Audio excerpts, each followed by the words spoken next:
उनके नाम जो नहीं जानते कितना दम है मुझमें।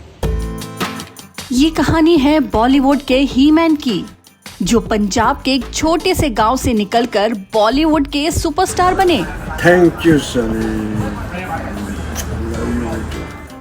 ये कहानी है धर्मेंद्र सिंह देओल की, जिनके सपनों की उड़ान गांव की मिट्टी से शुरू हुई और जिसने अपने दम पर हिंदी सिनेमा के आसमान में सबसे चमकीला सितारा बनने की ताकत दिखाई। मुंबई से लगभग 1,500 किलोमीटर दूर लुधियाना के साहनेवाल गांव में बीता धर्मेंद्र सिंह देओल का बचपन।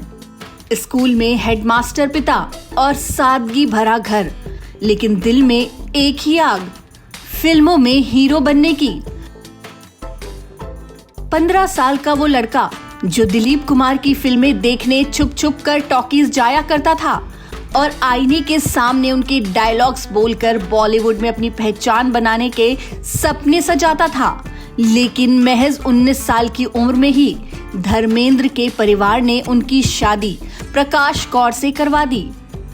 जिम्मेदारियां बढ़ी तो धर्मेंद्र अपने हीरो बनने के सपने को छोड़कर नौकरी करने लगे। लेकिन कुछ वक्त बाद ही उन्हें लगने लगा कि उनकी मंजिल तो बॉम्बे ही है।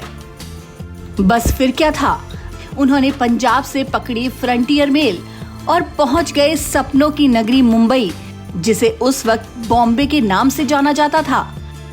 कुछ समय बाद बांद्रा के महबूब स्टूडियो में हुआ फिल्म फेयर टैलेंट हंट। 23 साल के धर्मेंद्र ने अपनी मासूम आंखों और दमदार पर्सनैलिटी से इस कॉन्टेस्ट को जीत लिया और यहीं से उनके लिए खुला बॉलीवुड का दरवाजा। फिल्म फेयर टैलेंट हंट जीतने के बाद धर्मेंद्र को बिमल रॉय ने अपनी फिल्म बंदनी के लिए साइन किया, लेकिन धर्मेंद्र का संघर्ष अभी बाकी था। फिल्म बंदनी की शूटिंग लगभग 1.5 साल तक चली, जिस बीच उनको और काम तो नहीं मिला। वो काम के लिए पैदल ही स्टूडियोज के चक्कर लगाते रहे। कई रातें उन्होंने भूखे पेट गुजारी। एक पल ऐसा आया जब उनका हार मानकर पंजाब वापस जाने का मन हुआ। लेकिन कहते हैं ना कि सच्चे मन से जो सपने देखते हैं वो जरूर पूरे होते हैं। और फिर आया वो वक्त जो इतिहास बन गया। 1960 में आई दिल भी तेरा हम भी तेरे, और उसके बाद आई फूल और पत्थर। धर्मेंद्र की दमदार एक्टिंग और दमदार पर्सनालिटी ने सबका दिल जीत लिया। फिल्म सुपरहिट रही और धर्मेंद्र बन गए सुपरस्टार। धर्मेंद्र जो 60 के दशक में रोमांटिक हीरो माने जाते थे, वो 70 का दशक आते आते बन गए बॉलीवुड के पहले माचो मैन, यानी पहले एक्शन हीरो।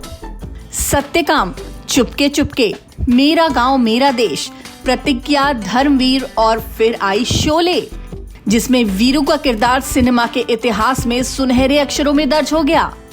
धर्मेंद्र ने उस वक्त की सबसे बड़ी एक्ट्रेसेस के साथ फिल्में की।